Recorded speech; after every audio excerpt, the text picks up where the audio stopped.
할렐루야, 반갑습니다. 두보라 목사입니다. 이번 영상은 영의 세계에서 겪었던 실제로 체험한 일들을 전하려고 합니다. 그 이유는 하나님께서 영이시기 때문입니다. 히브리서 11장 6절의 말씀처럼 믿음이 없이는 기쁘시게 못하니 하나님께 나아가는 자는 반드시 그가 계신 것과 또한 그가 자기를 찾는 자들에게 상 주시는 이심을 믿어야 한다고 말씀하고 있기 때문입니다. 그러므로 하나님께서 계신 것을 반드시 믿어야 한다고 하셨기 때문에 영의 세계가 있다는 것을 먼저 믿고 보이지 않는 산소를 우리가 호흡을 하듯이 보이지 않지만 산소는 존재하는 것처럼 하나님을 그렇게 코로 호흡하듯이 소중하게 이 마음으로 받아들이시면 되는 것입니다. 그러면 체험했던 이야기를 전하겠습니다. 제가 8살 때 있었던 일이었습니다. 저와 1살 아래 여동생과 남동생과 또 4살짜리 막내 남동생까지 모두 심한 열병으로 알아 누워 있었던 일이 있었습니다. 언제부터 그런 증상이 있었는진 모르는데 4명이서 쪼르륵 날순으로 누워 있었고 너무 열이 올라서 숨만 헐떡거리고 있었습니다. 아버지 어머니는 몸이 불덩어리가 된 채 앓고 있는 우리들을 바라보시고서는 무슨 말씀을 하신 후 두 분이서 집에서 나가셨는데 나는 몸이 불덩이 같아서 어떻게든 부모님이 보살펴 주셨으면 하고 기대를 했었나 봅니다. 그런데 약을 먹은 것도 아니었고 몸에 열을 식히기 위해 물수건으로 닦아주시는 것도 없었습니다. 그때 제가 느낀 것은 무슨 말씀을 하셨는지 모르겠지만 부모님이 나가신 후 우리 4명만 누워 있어야 했다는 것인데 뭐랄까 기대를 말아야겠다. 스스로 이 열병에서 내가 살아남지 않으면 우리가 죽어도 운명은 제천이라고 받아들이시겠구나 라고 생각이 들었습니다.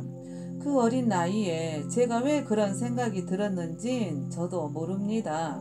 다만 영안이 열려 있으니 영감으로 느껴졌을 것이라고 생각이 됩니다. 그리고 우리 4명 중에 이 열병에서 이겨내고 살면 명줄이 긴 것이고 이겨내지 못하고 죽으면 그것은 죽을 운명인 것이라고 생각하신 것인가 라고까지 느껴질 정도로 서운하셨습니다.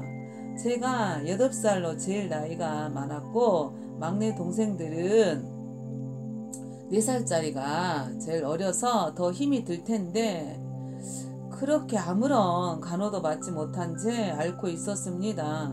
그리고 어떻게 우리 4명이 똑같이 그 열병이 들었었던 건지도 정확한 기억은 없지만 다만 또렷하게 기억나는 부분만 전하려고 합니다. 부모님께서는 열병에서 우리 4명 모두가 다 나을 줄 아셨는지도 모르겠습니다만 그래서 아픈 우리들만 두고 집을 나가신 건지 그건 모르겠습니다. 그런데 신기하고 기묘한 일이 벌어졌습니다. 부모님이 집을 나가신 후 제가 이상한 행동을 하기 시작하였습니다. 그때부터서는 제가 아니었습니다. 지금 생각해도 과학적으로나 의학적으로는 설명할 수 없고 이해할 수도 없는 일들이 벌어졌었습니다. 쉽게 말하자면 내가 아닌 그 무엇으로부터 힘과 기운이 들어온 것 같았습니다. 갑자기 누워있던 제 몸이 로봇처럼 쓱 일어나더니 동생들까지 1명, 2명, 3명이 똑같이 저와 같은 방식으로 누운 상태로 곧바로 일직선으로 일어나 앉았었고 일어서서 신발을 신었습니다.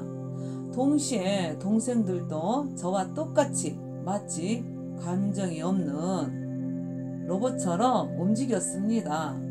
하나같이 무표정한 얼굴로 감정이 없는 로봇처럼 아무 말도 없이 무표정으로 움직였고, 저는 막내 동생을 등에 업은 채 마치 누군가에 의해 조종된 채 아무 말 없이 입을 다문 채 걸어 나갔었습니다. 어디로 가는진 몰랐었고 뭔가 발이 이끄는 대로 걸어갔었고, 저는 신기하게도 막내 동생을 포대기도 없이 업고서 갔었습니다. 한참을 발이 이끄는 대로 걸어간 곳은 동네 대보였었습니다.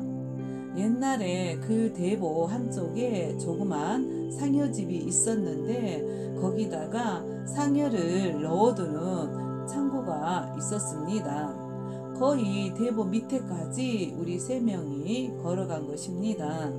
그리고는 거기까지 도착하더니 잠깐 서서 대보를 바라보고 있다가 곧바로 되돌아서는 왔던 길을 걸어서 집으로 되돌아왔었고, 오던 중에 저는 막내 동생이 하나도 무겁다고 느껴지지 않았었는데 그 무게감도 느끼지 못했습니다. 돌아와서는 마루에 막내 동생을 내려놓았고 두 동생들도 마루에 앉아 있었습니다. 마루에 도착할 때까지 감정이나 생각이나 말이 없었고, 도착해 보니 열병은 씻은 듯이 사라지고 없었습니다. 그때 어머니가 놀라시며 저를 신기하고 묘한 듯 바라보시고는 어디를 갔다 온 거고 어떻게 된 거냐고 물으시길래 있었던 이야기를 전해 주었더니 믿어지지 않으신 듯이, 신기하신 듯이 알 수 없는 일이 아이들에게 생겼다고, 그리고 열병이 싹 사라진 것에 대해 어안이 벙벙해 하셨었습니다. 4명이 모두 깨끗하게 열병이 떠나갔고 치료되었기 때문에 신기할 수밖에요. 약도 안 사 오셨거든요. 그날 천사가 저와 동생들을 살리시려고 역사하신 것이라는 것을 영으로 알게 되었습니다. 그리고 깨달아지는 것은 열병을 일으켜서 죽게 만들려고 한 열병 귀신들이 저와 세 동생들을 죽이려고 했었는데 하나님께서 역사하사 저와 세 동생들에게 임하셔서 살려주신 것이라는 것을 깨닫게 되었습니다. 그 시골 마을에서는 대보가 생긴 후부터 어린 애들이 죽거나 결혼 못하고 죽은 처녀 총각들은 대보 길에다 묻는 그 말만이 행하고 있었던 장래 풍습이 있었습니다. 그래서 저와 세 동생들이 열병으로 죽게 되었는데, 만약 죽게 되었다면 우리 4명은 어린 애들이었기에 대보길에 묻어야 했기에 아마도 대보 앞까지 걸어갔다가 온 것이라는 것을 깨달아졌었습니다. 하나님께 정말로 감사를 드립니다. 생과 사는 하나님께 있으니 저와 세 동생들을 열병의 죽음에서 살려주셨던 것입니다. 그날에 저에게 일어났었던 신기하고 묘한 일과 또 함께 세 동생들에게 일어난 신기한 일들은 초자연적인 일이었습니다. 부모님들도 신기하셨습니다. 또한 여러분들도 이러한 하나님의 은혜를 체험하시기를 바랍니다. 함께 해주시고 또한 들어주신 모든 분들에게 주의 은혜가 넘치시기를 바랍니다. 감사합니다.